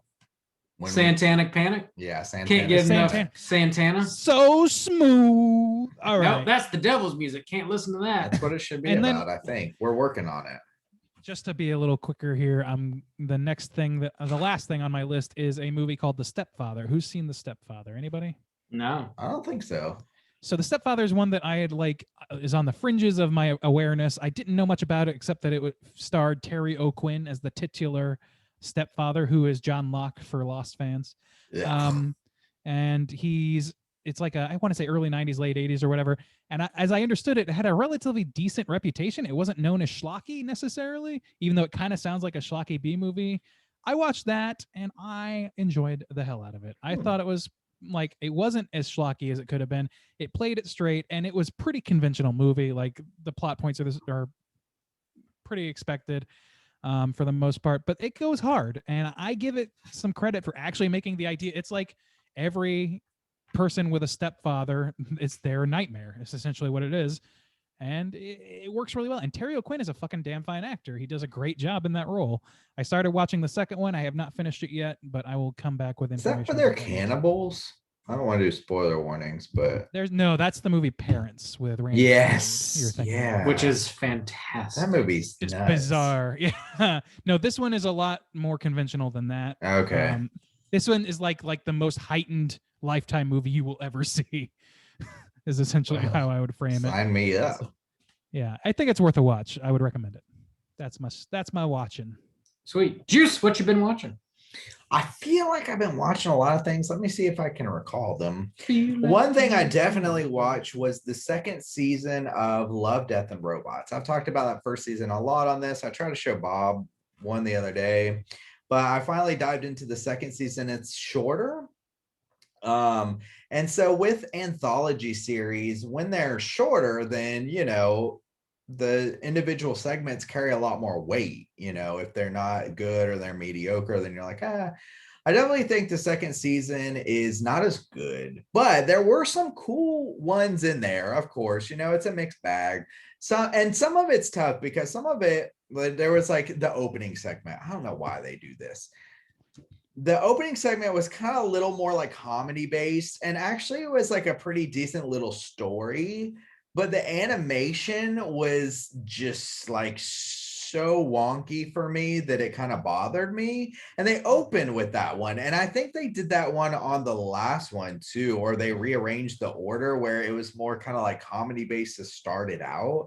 And that seems very strange for me because ultimately I think there's like 8 segments, and a majority of them at least have a serious, sometimes like philosophical tone to them, not always necessarily horror, but I think that might have been like the one and only kind of like comedy based one. I was like, why do they do this? And it had a very, very particular animation style, but there was some cool segments. I will say I am going to do a mini episode on this one as well, so that will be coming to the hashtag Hard With Us Patreon level. But there was, I think my favorite segment was this Christmas one. It is not Christmas season at all, but I want to kind of give you guys the premise of this. Essentially, it's one of the shortest too. It's only like 7 minutes. So if you get a wild hair to watch this, the premise is these two like very small kids wake up early to see Santa Claus.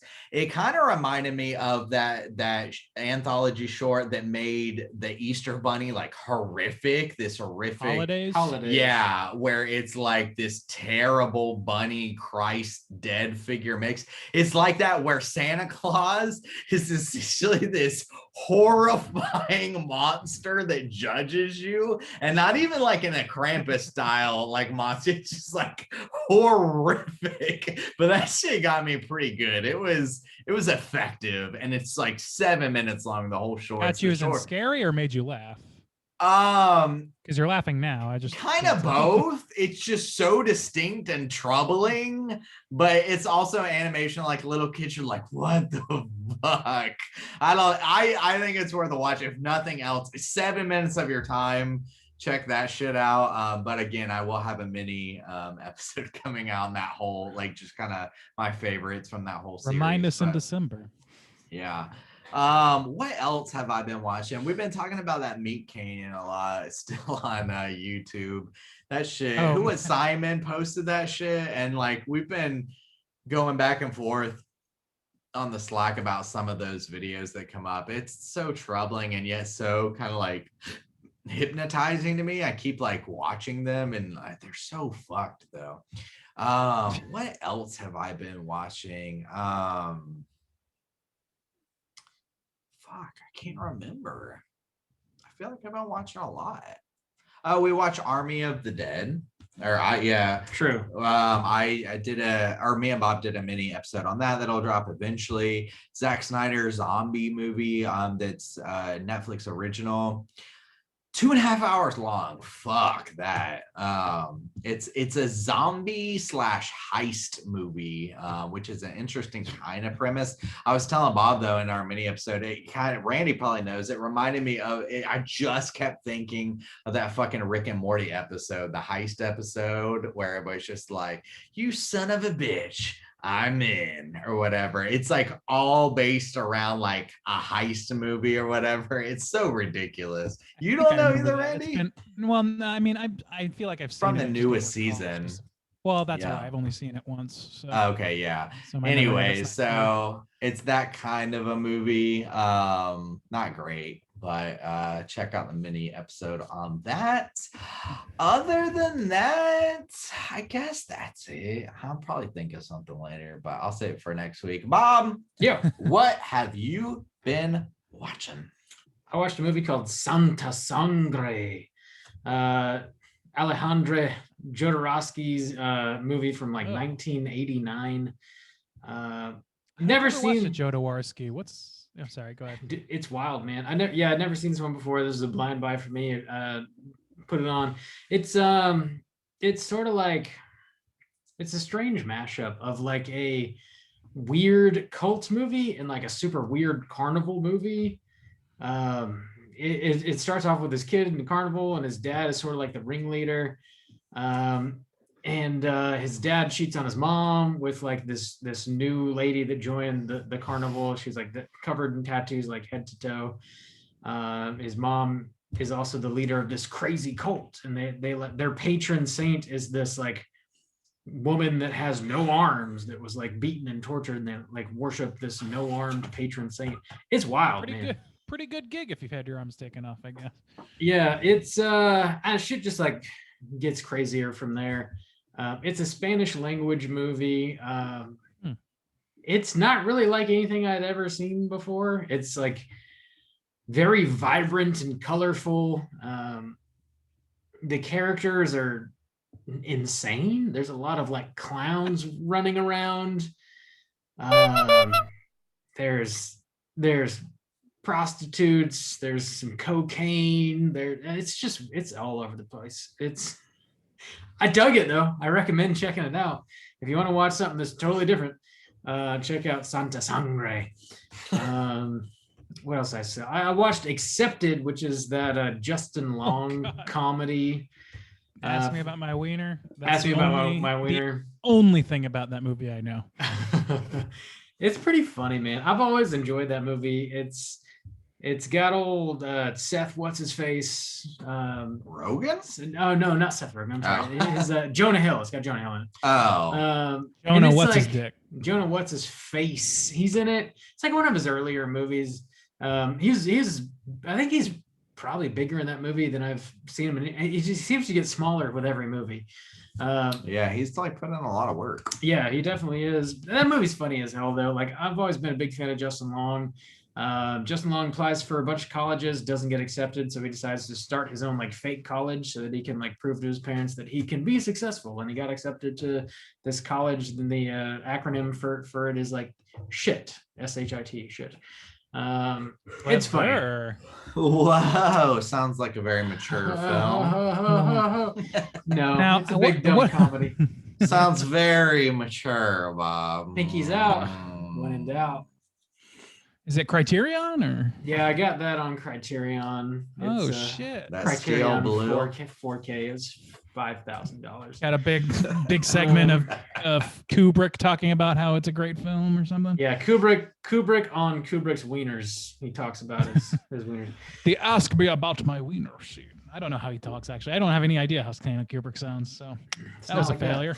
Also, yeah, Juice already mentioned Army of the Dead. Got through that. We recorded a mini cast. I'll reserve my my comments if you're interested. Check out the mini cast. It'll be posted the next week or two.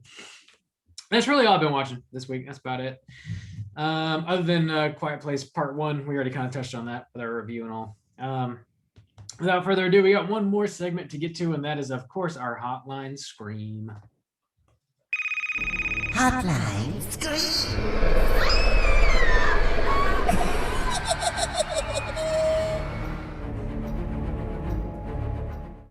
If you are listening and would like to call and leave a voicemail to be featured on next week's show, you can hit us up at 904-638-3231.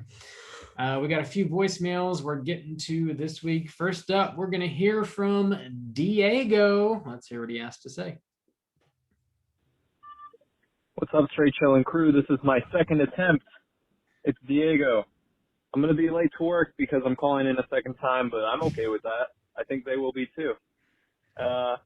Just listened to the last cast and thought the segment on the Patreon subscribers was really funny.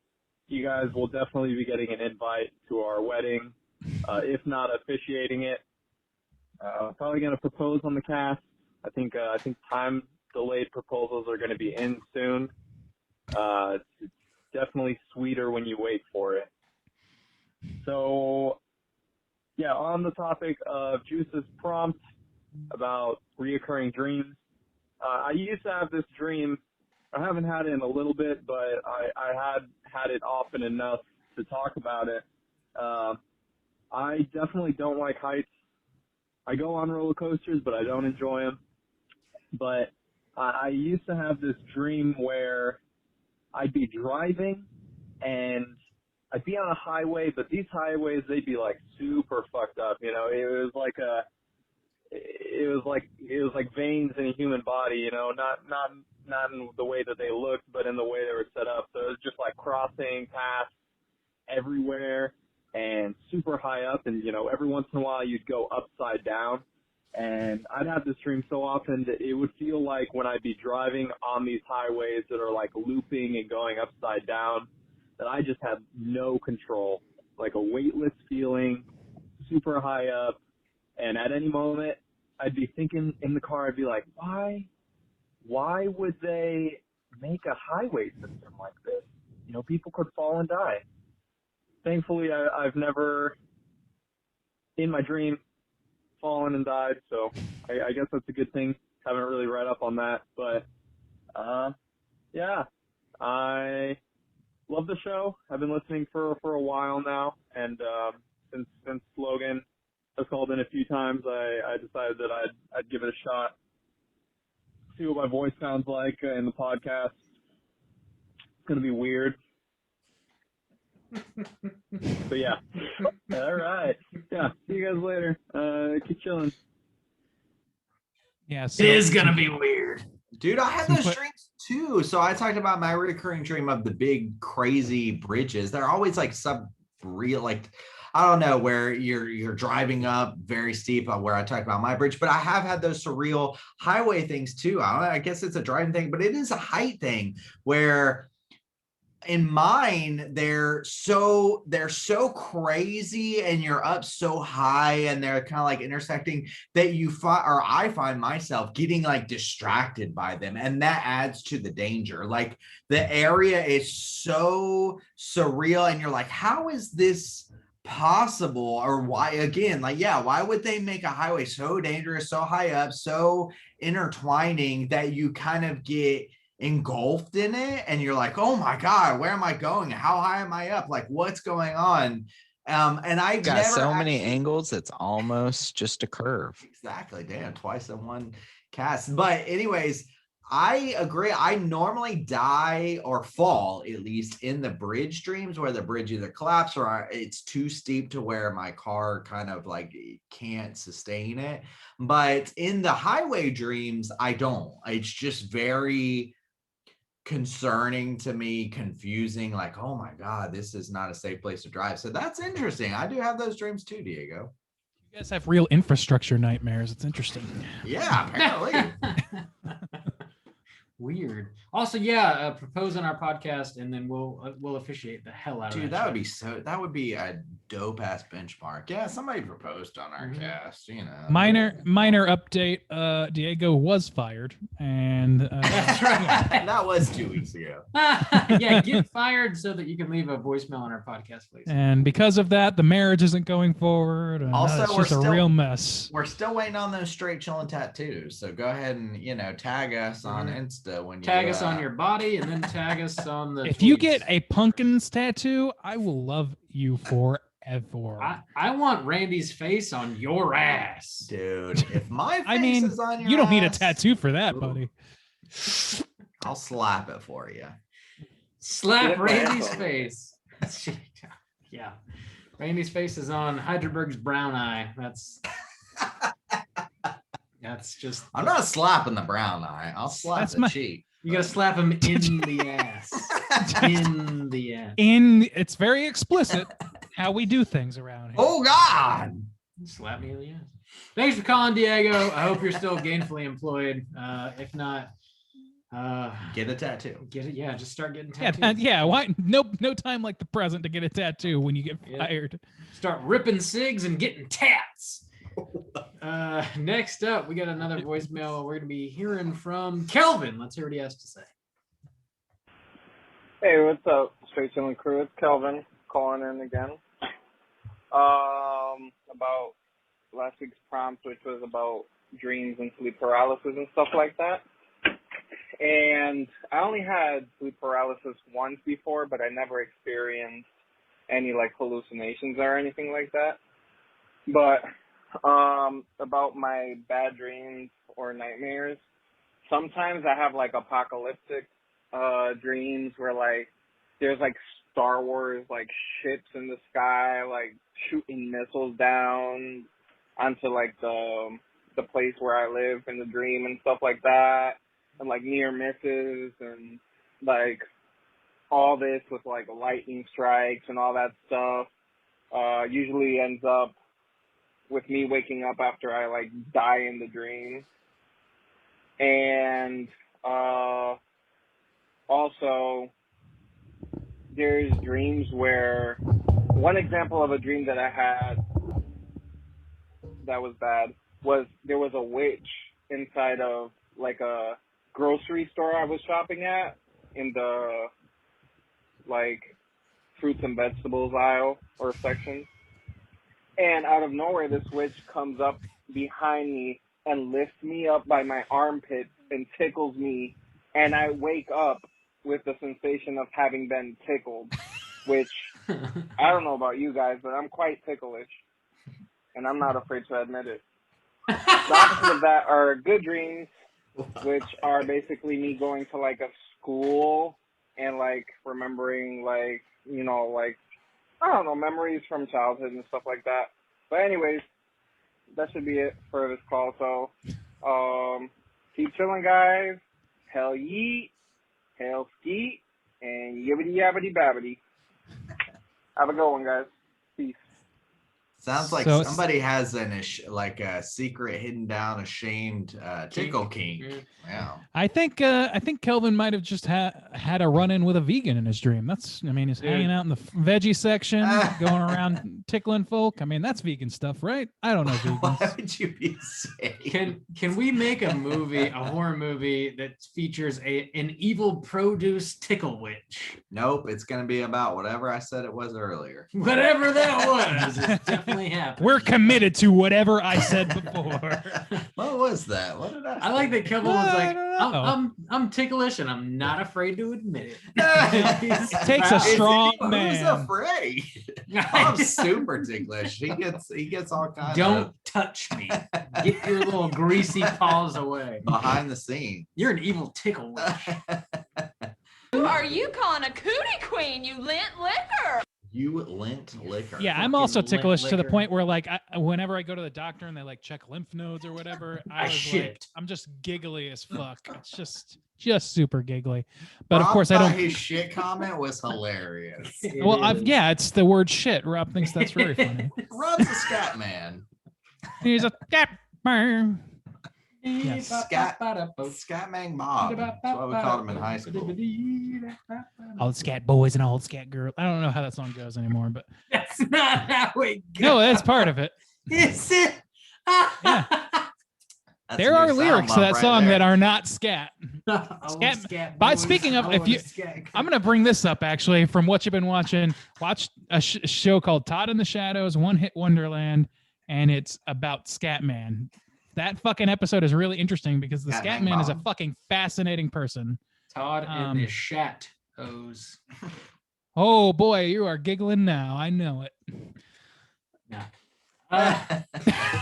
Thanks for calling, Kelvin. Appreciate it. Thanks, Kelvin. Always good to hear from the mailman. One more. We're gonna hear from old Tom. Let's hear what he has to say. Hey boys, it's Tom. How you doing? So you're reviewing a movie called Oxygen that I know nothing about. I mean, I used to watch Oxygen with my ex-wife. We'd watch like that Snap show that was pretty good, where it's like women in killer situations that were pushed too far, and then they snapped, and then they murdered their bitch husband or their bitch boyfriend or their bitch, I don't know, other relationship with a man. It was they usually don't get away with it. Just so if it's something like that, maybe it'll be an entertaining movie. But I don't know. It's been a while since I've watched any Oxygen, though. Like, let's sit on an expanded table. That shit is expensive as hell. All right. Well, you boys take care. Have fun screaming, creaming. I think Tom might be huffing Oxygen, actually. And who the fuck is paying for extended cable these days? Good Lord. I can't imagine. Yeah, Can't imagine. That's a popular channel. Even. I've heard of the Oxygen Cannot. channel. Beyond my wildest dreams. If you want to see some bitches get murdered, then watch Oxygen. So it's a show.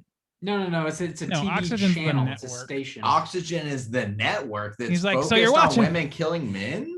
Yeah, I guess. No, it's like Lifetime, except Yeah. not Lifetime. But it's focused on women killing men. I don't. It's focused on women in general, and like Lifetime, that means a lot Okay. of revenge tales, probably. I Damn. guess. Murder. Damn.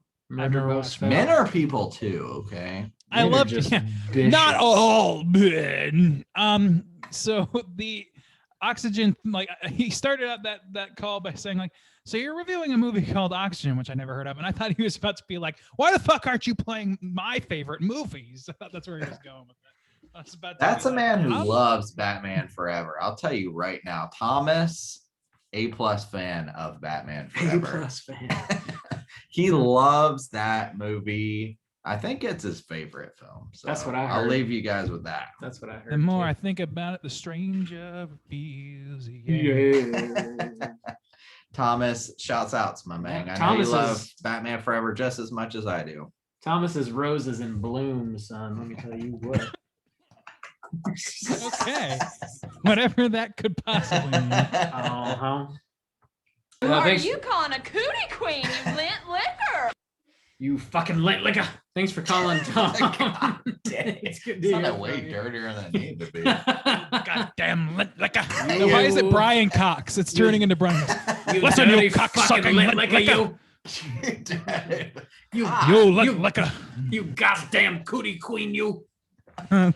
I gave myself hiccups. Okay. Did Ray just say butt liquor?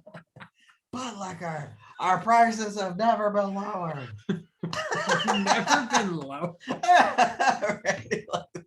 I got it. I got you. Randy knows. That is definitely one of the most best surviving jokes of The Office for sure. Gotcha. Butt liquor. You know, Our prices have never been lower. because of Jim jokes. Sure. Thanks for calling, Tom. Again, if you're listening and want to call and leave a voicemail to be featured on next week's show, hit us up on 904-638-3231. We're going to be back next week with a brand new show. As always, we're talking about The Conjuring 3. The goddamn devil made me do it. Dude, that's Satan must be stopped at every opportunity. that's gonna be my defense. That's right. It's also going to be on HBO Max this Friday. Easy to Maximum- find. Maximum drive. Slam your eyeballs into it. Get ready for next week's show. Until then, as always, rate, review, and subscribe to us on iTunes. You can hit us up on Twitter at STR8_chilling, on Instagram at Straight Chilling Podcast. You can send an email to our website, straightchillingpodcast.com. If you want to join in on the daily Slack channel conversations, just hit us up on one of our social media outlets and I'll send you a link to do so. Don't forget Forget about our weekly Joe Bob live watch parties. And until next week, as always, all you mother truckers, please keep chilling.